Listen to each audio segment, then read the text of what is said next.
Masih di jelang tengah malam. Tadi kita sudah mendengar cerita tentang Sandra yang ternyata ngekos di daerah Yogyakarta ya, di kota gede, tetapi sering mendengar suara-suara aneh di dalam lemari. Nah, masih melanjutkan cerita yang tadi ya Sandra ya. Tadi hari kedua, Sandra merasakan seperti tidak sendiri di situ. Baik. Setelah itu kelanjutannya bagaimana? Nah, setelah beberapa hari saya ngekos di sana, pada saat itu saya pulang kuliah di jam 11 malam. Tapi ketika saya membuka pintu kamar, saya mencium bau yang sangat aneh, benar-benar sangat kuat banget. Kayak gimana, bisa digambarin nggak sih? Itu bau melati dan bau amis. Melati dan bau amis. Setelah itu saya masuk ke lemari sudah terbuka sendirinya. Kalau saya di pagi hari itu sempat merapat,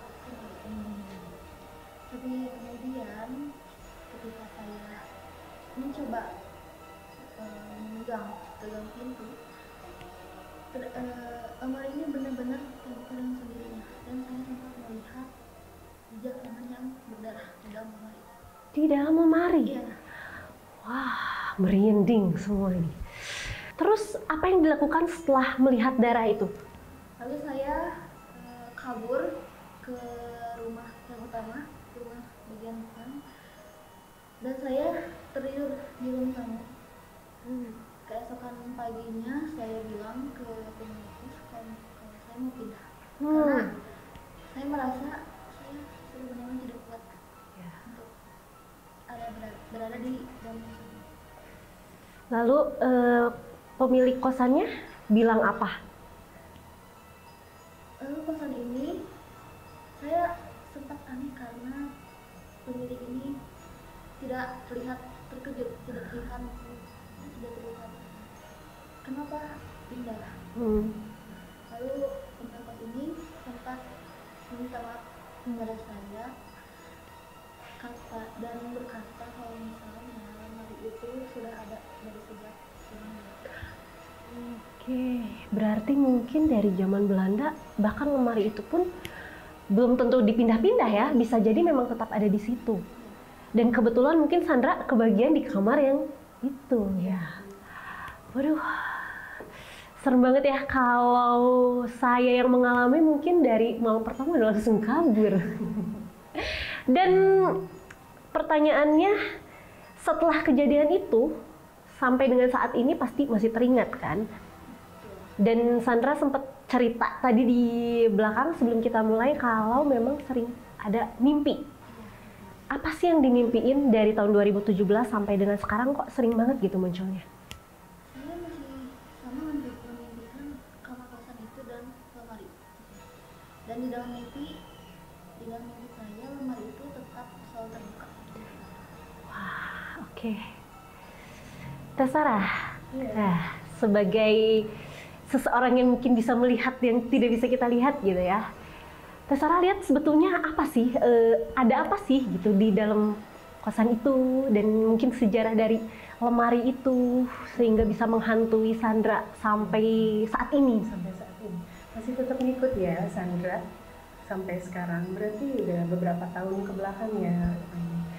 Ya baik, Kak Astri, saya mungkin boleh saya mencoba untuk masuk ke tahun 2017 di mana Kak Sandra berada di kediaman tersebut. Boleh saya mendekat ke Kak Sandra? Oke. Kak Sandra aman ya, Kak Sandra? Oke, Kak Sandra.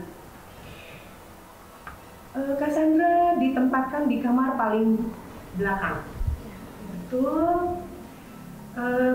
Pintu depan dengan pintu depan kamarnya lagi hadap-hadapan ya. Sering terdengar suara kayak sesak. Iya. Oke. Aman Kak Sandra ya, kuat ya. Oke.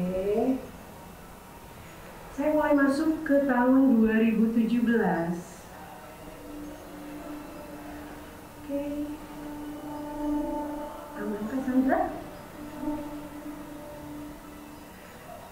Saya boleh bercerita di tahun 2017. Oke, sebelumnya saya kembali ke 1942. 1942 yang ditanyakan adalah sosok siapakah yang ada di lemari tersebut ya, yang sering menghantui Cassandra. Tahun 1942,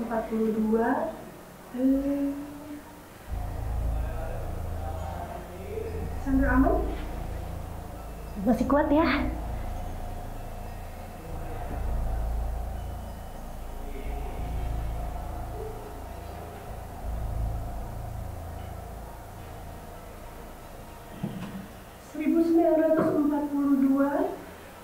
Tragedi berdarah. Sosok yang berada di dalam lemari tersebut adalah seorang perempuan. Seorang perempuan. Beliau merupakan ART dari yang punya kediaman tersebut. Dan yang punya kediaman tersebut adalah orang Belanda. Oke. Aman Cassandra? Kalau tidak kuat, diungkapkan saja. Masih kuat? Kuat? Bentar. Masih bisa? Hah? Ih, Ada air minum? air minum dong, tolong dong. Diminum dulu.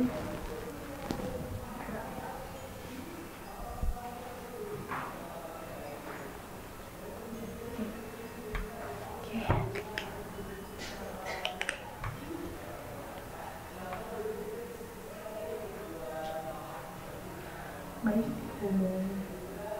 aman ya. Kembali ke cerita 1942. Kediaman ini merupakan orang kolonial Belanda di tahun itu, yang pada akhirnya terjadi tragedi berdarah, dan yang menjadi korban adalah seorang pembantu dari beliau. Dan kenapa sosok seorang Sandra yang harus diikuti sampai saat ini? Mungkin sebentar saya barangkali ada yang menitipkan pesan, boleh dan sebentar Kak. Boleh.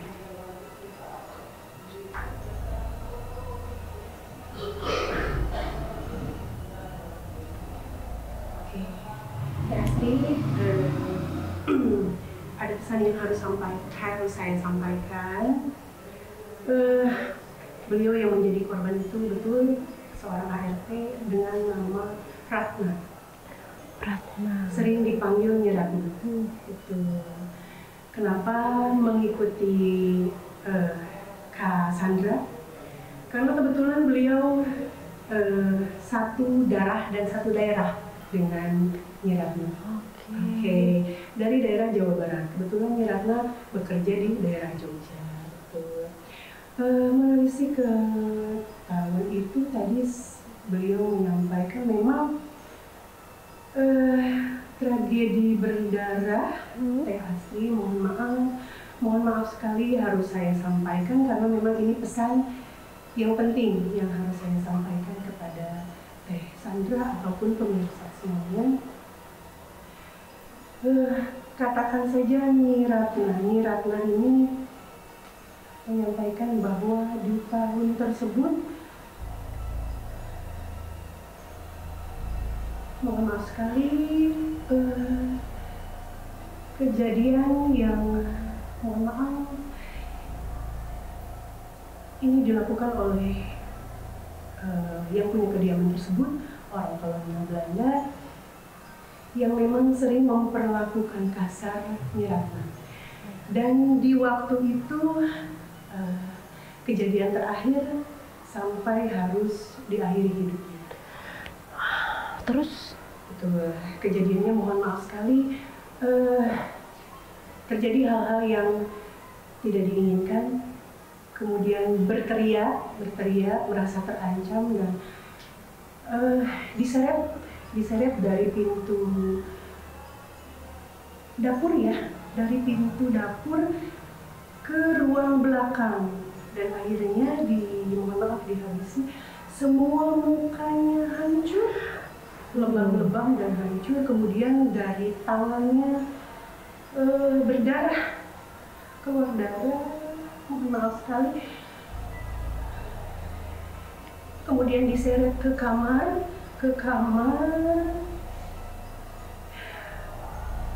oke, dan dimasukkan ke dalam lemari,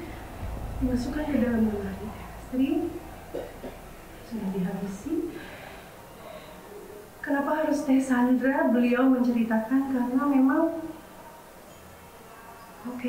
namanya sama dengan seorang nenek yang punya kosan tersebut. Dan yang Teh Astri atau pemirsa harus tahu, memang kebetulan Ibu Sandra ini, Nenek Sandra ini merupakan anak dari orang tuanya. Aduh, Kita sudah sampai ke aku merinding nih. Mohon maaf sekali. Ya, mohon maaf. Oke, aman ya. Nggak apa-apa, tapi kan Teh Sarah ya, tidak akan ada apa-apa kan? Aman ya? Insya Allah aman, insya Allah. Oke. Baik pemirsa, sebelum kita lanjutkan lagi ceritanya seperti apa, kita akan kembali lagi. Jangan kemana-mana, tetap di Jelang Tengah Malam.